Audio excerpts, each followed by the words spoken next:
You've probably heard the name Montessori, right? It's everywhere. But what most people don't know is the radical, almost revolutionary scientific mission that started it all. This wasn't just about a new way to teach. It was a mission to save the child, not just from ignorance, but from society itself. Okay, let's get into this. This quote from Maria Montessori, it just cuts right to the chase.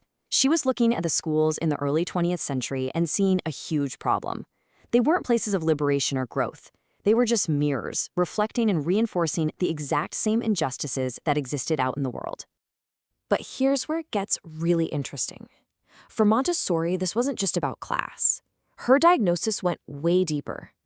She saw this fundamental paradox, a kind of hidden crisis that was affecting every child, from the poorest kid in the slums to the most privileged child of wealth. So she lays out this really startling comparison. On one side, you have the child of poverty. And she's pretty blunt. She says this child is inferior in their height, their weight, their strength. But then look at the other side, the celebrated, prize-winning child of luxury. Well, they were flawed too, often suffering from a narrow chest and weak lungs because their life was so sheltered and inactive. So here's the big takeaway. Both of them were victims. It didn't matter if you were neglected or if you were overprotected. Society's methods were failing everyone. They were throwing a child's natural biological development completely out of whack, producing these unbalanced human beings on both ends of the social ladder. So, how do you even begin to tackle a problem this huge? Well, Montessori didn't just write a philosophical treatise. She got scientific. She decided she needed to develop a whole new way of seeing, of truly understanding the child. And she gave it a name, Pedagogical Anthropology. Sounds complicated, right? But the idea is actually pretty straightforward. She wanted to take the same methods a biologist or a zoologist would use to study an animal in its natural habitat and apply them to the human child, to see them as a biological organism and create a kind of natural history of the child, completely free of society's biases. Her approach was basically a two-step process. First, just pure objective observation. That meant watching children without judging, without interfering, just seeing what they actually do. And second, something called anthropometry, which is just a fancy word for taking precise physical measurements to gather cold, hard data. And you can see just how data-driven she was with this table right here. It shows a clear, undeniable correlation between a family's wealth and the physical size of a boy's head. Now, for Montessori, this wasn't about saying rich kids were smarter. No way. For her, this was the smoking gun. It proved that your environment literally shapes your body, your physical development from the very beginning. And you got to understand, this wasn't just about collecting numbers for the sake of it. For Maria Montessori, this was a moral mission. The whole point of all this science was to finally understand the individual child, their real biological needs, so that education could stop making what she called fatal errors and finally achieve a higher, truer form of justice. Okay, so that's the theory.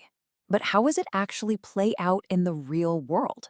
Well, armed with her new scientific method, Montessori set up an experiment that would change education forever. It was called the Children's House. Now, these children's houses, they weren't schools, not in the way we think of them. You should really think of them as laboratories. The whole idea was to create this scientifically prepared environment, give the children total freedom within it, and then just step back and watch. The goal was to see what the child's true, uncorrupted nature would reveal. And what she found was, well, it was mind-blowing. It defied everything people thought they knew about kids. For example, she reported that these children accomplished the incredible feat of despising playthings. Can you imagine? They weren't interested in toys. They had this deep, powerful hunger for knowledge instead. And it wasn't just in their heads. The physical changes were, if anything, even more stunning. Children who were weak started to become stronger, organically. She even reported that many children who had chronic issues like lymphatic ailments were simply cured.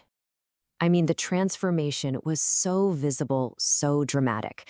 These kids from some of the poorest parts of the city, they started gaining weight, their skin became healthy and ruddy, to the point where she said they looked just like the children of wealthy parents who lived out in the fresh country air. So what was going on here? What was the secret sauce? Was it better food? Some new kind of medicine? No. Montessori's conclusion was absolutely stunning. She said this physical transformation was due solely to the complete satisfaction of their psychic life. In other words, when a child's inner world, their mind, their spirit, their soul, is completely nourished and satisfied, the body literally heals and strengthens itself. You can imagine this discovery had massive implications. It meant that the purpose of education wasn't just about cramming heads full of facts. It was something much, much bigger. It was about unlocking, or maybe even redeeming, the full potential of what it means to be human. And that brings us to a really central question, right? If children have this incredible innate power to develop and heal themselves, then what is the educator's job? What is their actual mission? For Montessori, the answer completely flips the script on what a teacher is supposed to be.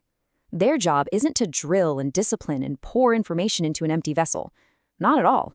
The teacher becomes more like a physician and nurse for the child's soul.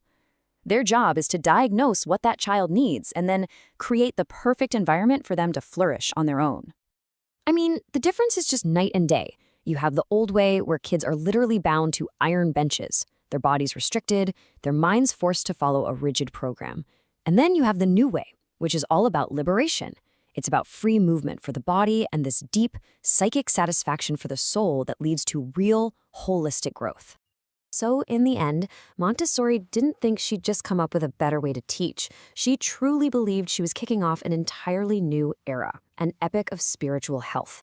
And it really makes you wonder, doesn't it? In our world today, so focused on testing and metrics and performance, have we completely forgotten that maybe the highest goal of education is simply the health and well-being of the human spirit?